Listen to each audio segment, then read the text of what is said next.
네, 한국노동연구원의 조성재입니다.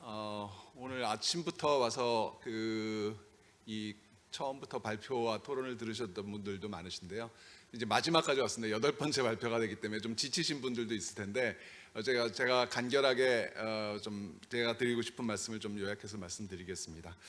저희 한국노동연구원에서 이 일태혁신과 관련해서는 정말 한 30년 정도의 역사를 갖고 있고요. 연구의 역사가 굉장히 깁니다. 제가 연구에 결합하기 전서부터 굉장히 많이 연구가 돼 있었고, 최근에는 한 5년 동안 일태혁신만 집중적으로 연구 사업을 했었고요. 4년 동안에 아마 보고서가 20건 가까이 나온 것 같아요. 그래서 오늘 마지막 작년에 이제 4년차 연구로서 이 국제비교 연구를 했고, 그거 연구를 노세리 박사가 주도를 하셔갖고 오늘 국제 세미나를 개최를 하게 됐습니다.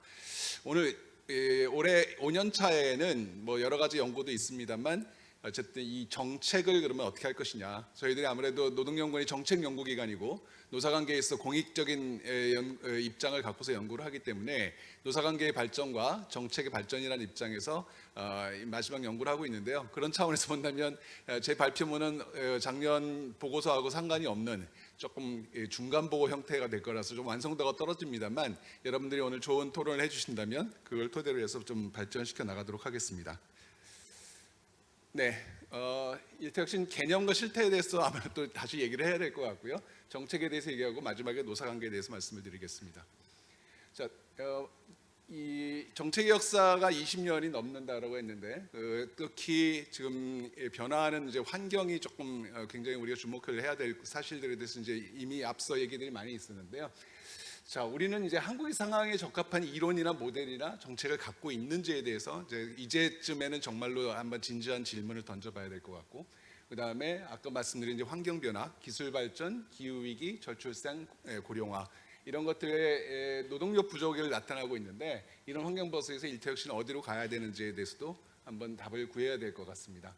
마지막으로는 말씀드린 대로 정부가 무엇을 해야 되느냐, 그리고 그 정부가 주도하는 일태혁신 정책에 대해서 노사는 과연 어떤 식으로 반응을 하고 있었는데 어떤 식으로 앞으로는 서로 같이 만들어 가야 되는지, 이런 부분들을 갖다가 제가 말씀을 드리고자 합니다. 이론적 기반과 개념의 발전은 아시다시피 우리나라 산업화 과정에서 일본의 도움을 굉장히 많이 받았었고요. 90년대에는 린 생산 방식이 확산되면서 국내에도 영향을 많이 미쳤고, 그런데 제 기억으로는 1990년대 초반에 대우자동차에서 일본 방식을 갖다 대거 도입을 했는데, 그거에 대해서 노동조합이 굉장히 격렬하게 반발을 했던 것이 아주 기억 속에 생생하게 남아 있습니다. 노동계 쪽에서 린 생산 방식이 들어온다라고 하는 것은 도요다의 어용노조 방식이 들어오는 것과 이제 동일하게 받아들여졌기 때문에 그 노동 강도가 강화되는 거기 때문에 쉽게 받아들이기 어려운 측면이 있었던 것이고요. 그런 점에서 여전히 노사관계 영역에서 린 생산 방식이라고 하는 부분들이 옆으로 나앉아 있는 이유 중에 하나가 아닌가 싶습니다. 다른 한편으로 오른쪽에 보시다시피 유럽의 영향도 굉장히 강했죠. 유럽의 혁신적 노동 정책 이론, 사회기술 체계론, 독일의 다변화된 품질 생산, 그다음에 볼보의 우데발라 방식, 이런 부분들이 연구자들에 의해서 많이 소개가 됐습니다. 산업사회학자들, 경영학자들에서 많이 소개가 돼 있었고, 그다음에 2000년대 이후는 특히 미국의 경영학계에서 번창을 했던 HBWS론이 많이 들어왔고요. 우리나라는 직접 풍토로 여러분 아시겠지만 외국의 이론 수입에 대해서 굉장히 진심입니다. 굉장히 외국의 이론에 대해서 굉장히 개방적이고, 그런 점에서 본다면 많은 외국의 일본, 유럽, 그리고 미국의 이론들을 갖다 이제 흡수를 했고, 그런 부분에서 일태혁신 개념도 상당히 포괄적이고 다양한 이론이 혼합되어 있는 그런 특성을 보인다고 볼 수가 있겠죠. 근데 그런 지적인 이 흐름뿐만 아니라 사실은 우리나라의 일태혁신 개념에서 중요했던 부분은 왼쪽에 보이는 역대 정부의 일태혁신 정책의 흐름이에요. 정책 자체가 하나의 일태혁신의 또 다른 개념을 만들고 새로운 관행을 만들어 나갔던 그런 것이 한국의 특성이 아닌가 싶습니다. 다른 한편으로 아랫부분에 보시면은 다양한 대기업 모델이 또 독자적으로 발전을 했어요. 연구자들이 얘기하는 것과 무관하게, 또는 정부의 정책과 무관하게 현대자동차는 현대자동차 나름대로, 세브란스 병원 나름대로, 또는 오늘 많이 예고가 되고 있는 LG전자나 유한캠버리는 자기 나름대로의 발전 경로를 이제 취했던 것이죠. 그런 점에서 본다면 연구자가 해외 이론을 소개하고 흡수하는 것, 그것과 더불어서 이 세 가지 축이 이 가운데 부분에 영향을 미치고 있는 것을 보실 수가 있는 것이죠. 그래서 작년에 제가 뭐라고 얘기를 했냐면 우리나라 한국형 일터혁신이라고 하는 부분들은 개념 자체가 상당히 동태적이고 구성적이고 진화적이다라고 표현을 했습니다. 그런 점에서 본다면 여기 오른쪽에 보시다시피 이제 세 가지에 기반해서 포괄성과 이제 다양한 접근법을 갖다는 특징으로 한다고 볼 수가 있을 것 같아요. 그래서 나름대로 그런 포괄성과 이게 다양성을 갖다 이제 집약을 해서 표현을 하자면 이런 겁니다. 일하는 방식의 변화를 통해서 노동생활의 질과 조직 성과를 동시에 제고하고자 하는 근로자 참여 기반의 지속적 활동과 이를 지원하는 인적 자원 관리, 인적 자원 개발, 노사관계의 종합체계다. 굉장히 길죠. 굉장히 길고 이걸 설명하려면 일터혁신을 모르는 분들한테 설명하려면 한 5분 이상이 걸려요.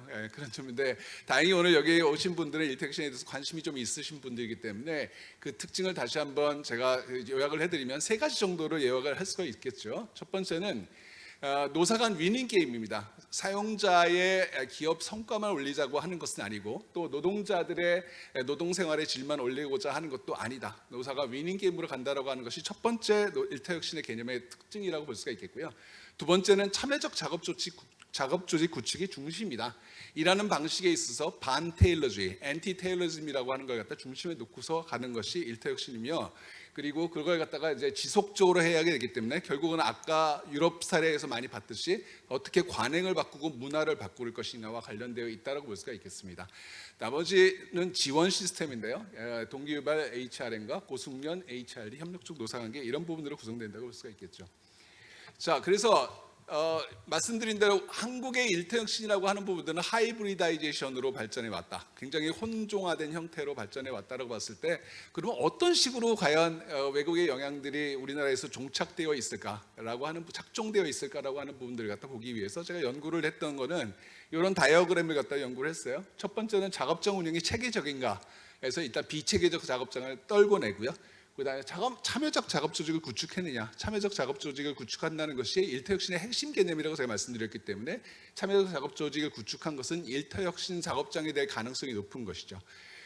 그런데 그 참여적 작업 조직도 다양한 유형이 있을 수 있다고 하는 것은 오늘 발표를 통해서 여러분들이 느끼셨지만 크게 나눠본다면 두 가지다. 하나는 자율성이 있느냐 없느냐, 아니면 자율성이 없다라고 하면 상당히 도요다적으로 굉장히 쪼는 관리형 방식이 이제 들어간다라고 하는 것이죠. 그 다음에 아래로 갔을 때 참여적 작업 조직을 하지 않으면 뭐냐, 그렇다고 한다면 이제 그 가운데서도 기술 중심적으로 간다면 그런 부분은 우리가 네오 테일러주의라고 얘기할 수가 있는 것이죠.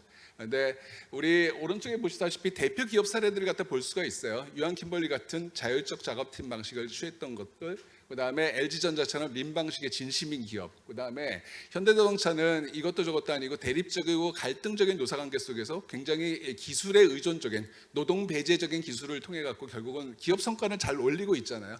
그런 점에서 본다면 어쨌든 한국에 성립 가능했던 여러 가지 대기업 모델이 경합하고 병존했던 것이 한국의 일터혁신의 어쨌든 대기업 모델이라고 볼 수가 있을 것 같습니다. 한 가지 유의하셔야 될 점은 윗부분에서 참여적 작업 조직을 구축하는가에 대해서는 우리가 기술 중심적인지 아닌지를 물어보지 않았어요. 그렇지만 거기도 우리가 질문을 해볼 수가 있겠죠. 그런데 오늘의 논의에서 우리가 디지털 기술의 환경이라고 하는 부분들 때문에 과연 일터혁신이 어떻게 갈 것이냐, 저는 일터혁신이 기술 혁신에 대해서 폐쇄적이지 않다라고 봅니다. 거꾸로 얘기하면 굉장히 개방적이고 라는 것이고요. 그런 점에서 본다면 일터혁신은 기술혁신과 같이 갈 수 있고 같이 가야만 된다는 것이 제 주장의 사실 요점이기도 합니다. 자, 그래서 이렇게 구했던 아까 구했던 이제 다이어그램에 따라서 이걸 갖다 이제 실제로 계산을 해봤어요. 몇 퍼센트 정도나 있을까라고 계산을 해봤더니 2022년에 작년에 30인 이상의 제조업을 기준으로 보면 자율적 작업팀이 한 3.4%, 린 방식이 한 20.2%. 그렇게 나오고 나머지는 이제 고전적 테일러주의가 여전히 절반에 달하는 것으로 이제 계산이 됐습니다. 우리 기업 규모별로 본다면 중소기업일수록 비체계적 사업장 또는 고전적 테일러주의 사업장이 많다라고 하는 부분이고요. 그런 점에서 우리가 중소기업을 대상으로 하는 일터혁신 정책의 중요성을 갖다 확인하게 됩니다. 근데 실질적으로 이런 부분들이 얼마나 변했을까? 뭐 똑같은 연구가 아니었기 때문에 뭐 참조만 하겠는데 전산업 100인 이상 기준으로 했을 때 2010년에 제가 똑같은 계산을 해봤을 때 한 4.1%하고 11.6% 정도 합쳐갖고 우리나라에서 일터혁신 사업장이 한 15.7% 나왔는데 옛날에 비해서 그다지 크게 변하지 않았다. 그런 점에서 본다면 조금 참여적 작업 조직이라고 하는 측면에서 굉장히 발전이 더디구나라고 하는 걸 갖다 느끼게 됩니다. 자, 이러한 부분에 대해서 우리나라 정부가 주도를 해갖고 일터혁신 정책을 펼쳐 왔는데요. 이 다이어그램 하나 설명하려면 아마 한 2시간쯤 걸릴 것 같습니다. 근데 요약해서 말하면 이런 거예요. 그러니까 우리가 병영적 노동통제라고 하는데 군사독재 시절에 병영적 노동통제를 했고 공장 새마을 운동을 통해 그 동원형이죠. 그냥 대중을 동원한다라고 하는 부분이었고, 그 다음에는 87년 후에 이제 노동운동이 활성화된 이후로는 정부는 주로 노사분규에 대한 소방수 역할이에요. 뭔가 가가지고 노사분규를 갖다 억압을 해야 되는 것으로서 이렇게 다가갔던 그런 부분인데, 그거를 갖다 좀 넘어서기 위해서 조금 더 생산적인 노사관계, 파업이 없는 조용한 노사관계가 아니라 그야말로 생산적인 노사관계로 전환하기 위해서 한국 정부가 했던 것이 신노사문화운동이고, 그 부분이 이제 작업장 혁신 개념이 처음으로 도입되기 시작한 것이 김대중 정부 때입니다. 그리고 그러한 부분들을 저기 정중석에 이수영 국장님이 와 계신데요. 예전에 이런 부분 정책을 갖다 이제 입안을 하셨던 분이시죠. 자, 그 이후에 또 우리가 주목해야 될 것이 이제 확실히 누구나 다 알고 있는 YK 모델을 토대로 한 뉴 패러다임 센터가 이제 설립이 됐었고, 그 다음에 그것이 나중에 HPWS 모델로 해서 고성가 작업장 혁신 센터로 됐다가 노사발전재단으로 이제 이관되는 과정이었습니다.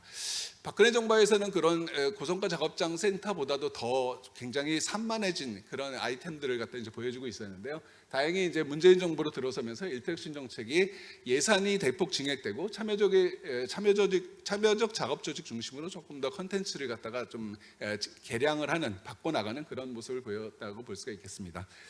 자, 지금 윤석열 정부는 아직 이제 얼마 안 됐기 때문에 이제 평가하기 좀 이를 것 같은데요. 어쨌든 요약해서 말씀드리면 이 옛날부터 7, 80년대부터 따지면 우리나라에서 일터혁신 정책은 작업장 노사관계 정책의 목표이자 수단이었다라고 하는 점이 이제 중요한 부분인 것 같고요. 정책 패러다임의 전환을 가져온 것은 이제 YK 모델이라고 하는 부분들이 들어오면서 그냥 우리나라 모델의 특정 대기업 모델에 기반해서 평생학습 체계, 그다음에 교대제 개편, 근로시간 단축 이런 부분들을 아주 실질적으로 도입을 하기 시작했다고 볼 수가 있겠습니다. 근데 MB 정부에서 HWS 모델 했다가 문재인 정부 예산 대폭 증대 뭐 이런 부분들을 했는데 이 예산의 대폭 증대가 양적 확대가 질적 고대로와 이어졌느냐라고 하는 부분에서 여전히 과제를 남기고 있고, 그런 부분과 관련해서 오늘과 같은 토론회가 필요한 것이 아닌가 싶습니다. 자, 외국에서도 그러면 이렇게 정책들을 하느냐? 외국에서도 하는 경우들을 이제 많이 볼 수가 있는데요. 가운데 보시면 EU 윈이라고 보이고 있습니다. 유로피언 유니언 워크플레이스 이노베이션 네트워크라고 하는 부분들이고요. 약 5,000명 이상의 멤버가 참여하고, 유로피언 유니언이 13년부터 16년까지 거액의 그 자금을 투입을 했고요.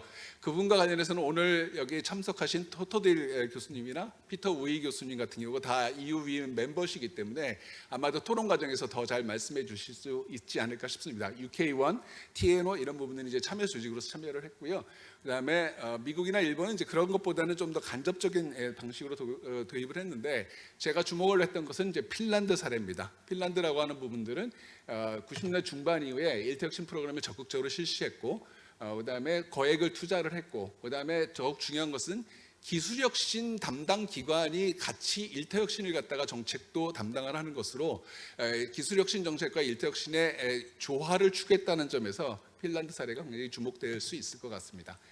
그래서 핀란드 사례까지 이렇게 쭉 이게 보게 되면 핀란드하고 우리나라의 공통점은, 핀란드는 이제 유럽 내에서 후발국이었기 때문에 정부가 어쨌든 앞장서서 이걸 갖다 일터혁신 어떻게 보급할 것인가, 그리고 말씀드린 대로 기술혁신과 어떻게 조화를 이룰 것인가에 이제 초점을 두었다라고 하는 부분이 공통적인 것 같고요. 근데 유럽에 있는 이 정책 이론 모델들과 비교를 해보면 한국의 일터혁신은 오늘 아마 느끼셨겠지만 상당히 유럽보다는 상당히 기업의 성과 중심으로 가고 있는 것 같고요. 아래 빨간 글씨입니다. 그다음에 미국보다는 노동 친화적이고 일본보다는 기술 투자에 더 개방적인 그런 특성을 갖는 것이 한국의 혼종화된 일터혁신 개념이 아닌가라고 싶습니다. 그리고 무엇보다 세계 어느 나라보다 이제 정부의 역할이 크다. 그러니까 핀란드 정부의 정책도 사실은 이게 어느 정부가 들어서느냐에 따라서 약간 업앤다운을 갖다 이제 보여주는데, 그런 거에 비하면 한국 정부는 좌파 정부든 우파 정부든 상관없이 일터혁신과 관련해서 계속해서 꾸준히 추진하고 있다는 점도 한국의 좀 특징인 것 같다는 생각이 듭니다. 그럼 구체적으로 일터혁신은 어떻게 정책이 집행되느냐라고 하는 부분에서 다 아시다시피 우리나라에서 일터혁신 정책의 핵심은 개별 기업에 대해서 컨설팅을 해주는 거예요. 근데 사실은 아까 우리 토토델 교수님이 말씀하시는 거나 이런 부분을 다 보면 우리나라에서 이게 일터혁신 컨설팅 하기 처음에 가면 다 진단 컨설팅을 합니다. 그다음에 근로자 대표가 그 부분에 대해서 동의를 하느냐고 다 물어보고, 그런 점에서 본다면 유럽의 요소들이 일정하게는 좀 다 들어와 있어요. 그런 부분이 얼마만큼 내실 있게 되고 있느냐라고 하는 부분은 조금 더 따져봐야겠지만, 어쨌든 이 다양한 이 절차적인 측면에서는 굉장히 유럽의 요소들을 갖다 많이 받아들이고 있는 것으로 보이고요. 다만 일터혁신 구성 요소가 뭐냐라고 봤을 때 컨설팅의 아이템이 한 9가지, 10가지 됩니다. 그것이 연도별로 조금씩 변해왔는데 가장 산만하게 이루어졌던 것이 아까 말씀드린 대로 이제 박근혜 정부 하에서 굉장히 많이 산만하게 됐었고요. 그래서 왼쪽에 보면 그 부분이 뭐 평가체계, 장시간, 비정규직, 시간 선택제, 일가적 양립, 굉장히 다양한 요소들을 갖고서 컨설팅을 했는데, 문재인 정부 하에서 조금 더 작업 조직의 중심성을 강화하자라고 해서 이제는 작업 조직, 그다음에 안전 일터가 새로 들어온 것이 굉장히 중요한 변화였습니다. 그다음에 이제 고용문화, 장년고용, 노사 파트너십 이런 거는 비슷한 상황인데, 그럼에도 불구하고 여전히 2020년의 경우에 있어도 평가 체계하고 임금 체계가 차지하는 비중이 한 40%, 여기를 만약에 그 장시간 근로까지 포함을 한다면 절반 정도가 인사 컨설팅 중심으로 이루어지고 있구나라고 볼 수가 있고, 그런 부분은 우리가 이론적으로 생각했던, 연구자들은 작업 조직 중심성이라고 얘기하는데 인사 컨설팅 중심으로 되고 있는 현재의 정책 전달이라고 하는 부분들에 대해서 문제 의식을 갖게 됩니다. 자, 그래서 다시 구성을 해보면 이런 거죠. 왼쪽에 우리가 HBWS 중심으로 해갖고 우리가 일터혁신 정책의 발전을 해왔고 개념이 많이 펼쳐졌는데, 이 부분에서 이제 4가지 구성 요소는 상당히 수평적으로 서로 대등한 관계로 이렇게 결합이 되는 그런 양상을 보입니다. 그것보다는 우리는 조금 더 일터혁신에 대해서 입체적으로 이해할 필요가 있다라고 하는 부분이고요. 그래서 오른쪽으로 바꿔보면 참여적 작업 조직이 중심적인 역할을 담당하고 밑에서 협력적 노사관계가 받쳐주면서 왼쪽에 HRM과 오른쪽에 HRD가 서포팅하는 메커니즘으로서 이걸 일터혁신을 갖다가 지원해야 되는 것이 아니냐라고 보고 있습니다. 그래서 이런 부분들의 이제 구성 변화를 갖다가 기대를 하게 되는데요. 그러기 위해서는 왼쪽에 지금 하고 있는 9가지 영역에 있어의 일터혁신 그 컨설팅의 아이템들이죠. 이런 부분들을 갖다가 조금 더 그룹핑을 해주는 것이 필요하지 않냐. 그리고 가운데다가 참여적 작업 조직, 작업 환경 개선, 안전 일터 조성, 이런 부분들이 중심에 서야 되지 않겠느냐라고 저는 보고 있습니다. 자, 그래서 이 일터혁신을 그런 식으로 조금 더 재구성하는 것이 필요하고요. 다른 한편으로는 확산 메커니즘이 좀 필요한 것 같다. 정부가 노사발전재단이나 컨설팅 수행기관의 지금을 통해 가지고 굉장히 컨설팅에 대해서 열심히 하고 있지만, 그거는 개별 기업으로 전부 다 한정되고 있어요. 그것보다는 기업의 경계를 넘어서서 아까 사회운동적으로 접근한다는 것이 유럽의 얘기에 나왔었죠. 우리나라도 그런 것이 필요하다는 겁니다. 조금 더 기업의 개별 기업에 대한 컨설팅을 넘어서서 조금 더 집단적인 노사관계, 집단적인 어쨌든 사회운동적인 차원에서 일터혁신을 갖다 확산시켜야 된다라고 하는 부분이고요. 그런 점에서 본다면 기존의 흐름, 마지막에 일었었던, 지난 정부의 마지막에 있었던 이 흐름들을 갖다가 조금 더 발전시킬 필요가 있는 것 같아요. 어떤 걸 얘기하는 거냐면, 예를 들면 수행기관이 지금 노사발전재단에서 11개, 13개까지 이제 늘어났었고, 그다음에 50인 미만 기업을 대상으로 한 이제 패키지형 컨설팅이 도입됐고요. 컨소시엄형 여러 개 기업이 같이 하고 이행 컨설팅 제도 만들어주고 나서 그다음에 그것을 실제로 현장에 안착이 되느냐를 갖다 이제 보는 것이고요. 그다음에 노동전환, 오늘 독일 사례를 듣긴 했습니다만 노동전환과 관련한 컨설팅이 지금 새롭게 시작이 됐습니다. 그래서 예를 들면 컨소시엄 같은 경우는 제가 평택 항만 컨설팅 사례의 경우에 대해서 한번 조사를 해봤는데요. 9개 기업이 같이 참여를 해서 지금 컨설팅을 했어요. 근데 그 하는 과정 속에서 우리나라 기업들은 옆에 있는 기업한테 내 기업 정보가 오픈되는 걸 되게 싫어하세요. 그런데 9개 기업을 그래서 서로 간에 견제하고 말하자면 정보를 갖다 공유하는 걸 꺼리는데, 그걸 끌어간 것이 어디냐? 한국 항만물류협회라고 하는 사용자 단체라고 하는 것이죠. 그래서 결국은 사용자 단체, 노동자 단체 이런 부분들의 역할이 조금 더 확산돼야지 개별 기업마다의 컨설팅을 좀 넘어서는 확산을 갖다 기대해 볼 수 있다라고 하는 부분이 되겠습니다. 그다음에 뭐 컨설팅 사업을 넘어서서 전파 확산 고도화하는 다양한 시도들이 이루어지고 있죠. 아시다시피 우수사례 발굴, 우수기업 인증, 사례공유 프로그램, CEO 클럽, CEO 코칭, 우수 컨설턴트 경진대회, 굉장히 다양한 지금 사업이 이루어지고 있는데, 다만 기대하는 거는 오늘 고용노동부에서 오셨으니까 이런 부분에 대해 예산을 좀 더 비중을 늘려주시길 바랍니다. 그러니까 컨설팅 하는 데만 너무 예산하지 마시고 어떻게 확산하고 확장을 할 것인가에 대해서 좀 더 고민을 많이 했으면 좋겠다라고 하는 말씀을 드리고요. 그다음에 여전히 확산의 한계이기 때문에 마지막 부분에 특히 노사단체의 적극적인 역할이 필요하다라고 하는 부분을 빨간색으로 제가 강조를 하고 있다는 부분을 좀 주목해 주시기 바랍니다. 자, 그래서 노사단체로 넘어가기 전에 한 가지만 더 드리자고 한다면 우리가 일터혁신과 여타 고용노동 정책과의 연계를 강화를 해야 된다고 하는 부분을 강조를 드리고 싶어요. 이 부분은 제가 금년도에 계속 연구하는 사항이긴 한데 일터혁신 컨설팅 사업을 중심으로 해서 본다면 아까 말씀드린 대로 일터혁신 개념을 중심으로 6가지 정도의 중간 결절점을 갖다 이제 찾아볼 수가 있고요. 그것과 지금 현재 고용노동부의 다른 부서들, 다른 국이나 다른 과하고 연결되어 있는 부분들이 있기 때문에 그걸 갖다 공동을 하는 부분에 대해서 생각을 해봤으면 좋겠다. 그러니까 예를 들면 가장 중요한 것이 왼쪽 아래에 있는 안전 일터 구축입니다. 여러분들 아시다시피 우리나라 산재 사고가 빈발하는 나라인데요. 산재 사고와 관련해서 우리가 자율적 작업팀, 자율안전 보건 체계를 갖다 구축하기로 정책 방향을 잡았죠. 그리고 그 핵심적인 수단이 뭐냐면 위험성 평가 제도입니다. 그리고 근데 위험성 평가 제도가 뭐냐? 정확히 얘기한다면 근로자 참여 기반으로 해갖고 위험한 요소를 발굴해내고 그걸 개선한다라고 하는 거예요. 그거는 메커니즘 자체가 우리가 근로자 참여를 통해서 생산성이나 품질을 향상시키는 것과 똑같은 메커니즘이라는 겁니다. 그래서 일터혁신이 노사 간의 윈윈 게임이라고 한다면 노동의 인간화를 위한 가장 대표적인 것이 바로 위험성 평가를 통해서 안전하게 일할 수 있는 일터를 만들자라고 하는 부분이 될 것이고요. 그런 점에서 본다면 우리가 산업안전본부하고 우리 노사관계 노정국하고 협력을 통해 갖고 일터혁신을 조금 더 외연을 확장해가는 노력이 필요하다라고 하는 부분입니다.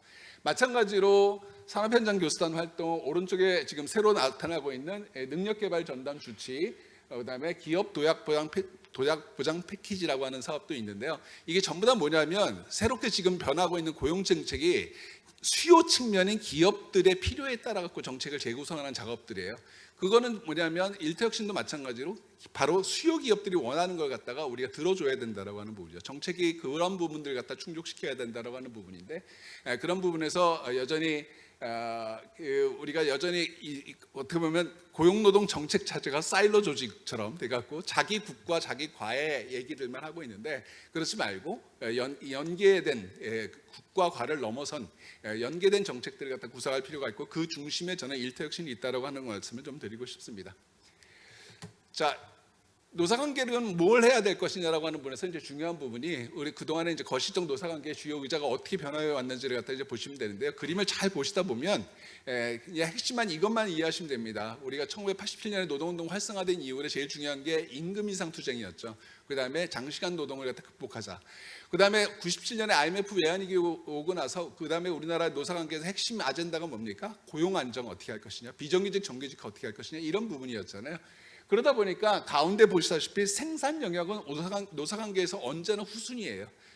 그래서 노사관계 이 패턴에서 분배 문제, 임금과 고용 문제 이외에 이제 생산 영역에서 왜 우리가 노동자들이 하루에 아침에 출근해서 저녁까지 가장 깨어있는 시간 중에서 가장 긴 시간을 직장에서 보내고 있기 때문에 이 직장에서 노동생활을 어떻게 할 것인가라고 하는 부분이 가장 중요한 과제인데 여태까지 노사관계에서 그런 부분들이 별로 주변적으로 주변적으로 다뤄져 왔다라고 하는 부분에서 노사관계의 핵심 아젠다로 다시 끌어당겨야 된다라고 하는 부분을 갖다 말씀드리고 싶습니다. 그리고 그런 부분들이 전체적으로 봤을 때는 디지털 위기, 아까 위기 있고요. 그다음에 과도한 임금 격차로 해서 중소기업의 인력난이 좀 심하죠. 그다음에 우리가 지금 18년 이후로 주 52시간 상한제 실시하고 있는데 이런 부분들이 대응하는 것들 오른쪽에 나와 있는 4가지 아이템들이 전부 다 뭐냐면 새롭게 일터혁신에 의해서만 그런 새로운 변화들을 갖다 가능하게 한 거라는 점에서 말씀드린 대로 노사관계가 생산 영역을 갖다 이제 중심적인 아젠다로 삼아야 된다라고 하는 말씀을 드립니다. 자, 그래서 옛날에는 주어진 파이의 분배가 중요했죠. 근데 지금 주어진 파이의 분배를 두고서 노사가 갈등하는 것이 과거의 양태였다고 한다면 이제는 생산성 향상을 통해서 파이를 확대하고 그거를 공정하고 투명하게 분배하는 노사관계로 가야겠다라고 하는 부분이고 그러기 위해서 사실은 일터혁신의 메커니즘이 필요하다는 것이 이제 아랫부분에 있는데요. 거기까지 설명하기는 좀 시간이 부족한 것 같고요. 노사관계를 이제 칭의적으로 이해하는 것은 요거는 좀 말씀을 드려야 될 것 같습니다. 그래서 우리가 노사관계 칭의를 보통 거시, 중범위, 미시 이런 식으로 이제 얘기를 많이 하죠. 그래서 거시 노사관계는 아시다시피 우리나라에서 굉장히 명분의 정치에 휘말리고 있는 것이 많습니다. 근데 중위 수준이 굉장히 약하죠. 산별 교섭도 약하고 업종별 지역별 노사정 협의에도 취약한 그런 입장이고요. 마지막으로 이제 미시 부분은 대기업들은 자기 나름대로 이제 알아서 가고 있는 이런 양상인데, 이런 부분이 일태혁신과 관련해서는 뭐 잘하고 있는 그런 기업들도 있지만, 그다음에 일부는 중소기업들의 선도적 중소기업은 정부의 일태혁신 컨설팅 사업을 활용해서 또 앞서 나가고 있지만, 이런 부분들이 대다수 유노조 사업장이 오히려 조금 더 릴럭턴트하다, 좀 더 이렇게 망설이고 있다는 점에서 이들을 어떻게 끌어당길 것인가의 과제를 안고 있다는 말씀을 드리고요. 그다음에 중범위 수준에서 이제 좋은 것이 이제 광주형 일자리, 이런 상생형 지역 일자리가 사실은 콘텐츠 측면에서 노동 과정의 혁신들을 갖다 내용을 포괄을 하고 있습니다. 이런 부분을 어떻게 더 발전시킬 것이냐. 그다음에 대전시의 좋은 일터 사업, 이런 것들도 굉장히 좋은 지역 지자체가 주도를 했던 일터혁신 사업인데, 이런 것과 중앙정부의 정책을 어떻게 연계시킬 것인가, 이런 것과 관련한 고민들을 좀 더 많이 나갈 필요가 있겠습니다. 마지막으로 이제 거시와 관련해서는 역시 노사정이 무관심 또는 후순위였는데 이걸 갖다 어떻게 중심으로 끌어당길 것이냐. 근데 사실 옛날에 사례가 있었어요. 2020년 3월 9일 날 이 일자리위원회에서 보고를 했는데, 그런 부분에서 여기는 민주노총, 한국노총, 그다음에 경총, 중기업까지 모두 다 참여를 한 그야말로 사회적 협약을 갖다 이제 맺었던 것이 있고, 주요 내용은 지금 우리가 생각할 수 있는 모든 아이템들입니다. 그리고 이러한 부분들을 갖다가 조금 더 우리가 거시 노사관계에서 조금 더 발전시켰으면 좋겠다라고 하는 말씀을 드리고요. 그래서 마지막으로 말씀을 드리면, 중소기업의 혁신, 우리가 말씀드린 대로 우리나라는 다른 어떤 나라보다 대중소기업 간 양극화가 심한 나라인데, 중소기업이 아까 제가 표로 보여드렸다시피 고전적인 테일러주의나 비체계적 작업장으로 남아있는 것들이 많기 때문에 정부가 일터혁신 컨설팅을 통해서 도와줘야 되는데, 그 핵심이 우리가 뭐 기술을 엄청나게 대단히 투자를 통해 가지고 업그레이드를 하기보다는 조금 더 사람을 이용하는 방식, 사람을 어떻게 잘 조직하는 거에 의해서 하는 것들이 훨씬 더 효율적이고 효과적일 거다라고 하는 말씀을 드리고요. 마지막으로 드릴 말씀은, 그 중소기업들은 거꾸로 인력을 구하지 못해서 지금 아우성인데, 이 임금 격차가 워낙 크니까 인력을 지금 못 구하고 있는데요. 중소기업들 자체도 사실은 매력 있는 직장 만들기를 통해서 이 인력을 끌어당길 수 있는 그런 메커니즘을 좀 구축하야 된다는 말씀을 드립니다. 마지막 슬로건은 아까 핀란드 얘기에서 나왔던 것과 마찬가지로 우리나라도 기술혁신과 일터혁신이 양바퀴로 앞으로의 시대를 열어가는 그런 것이 기대된다는 말씀으로 마지막을 장식하겠습니다. 감사합니다.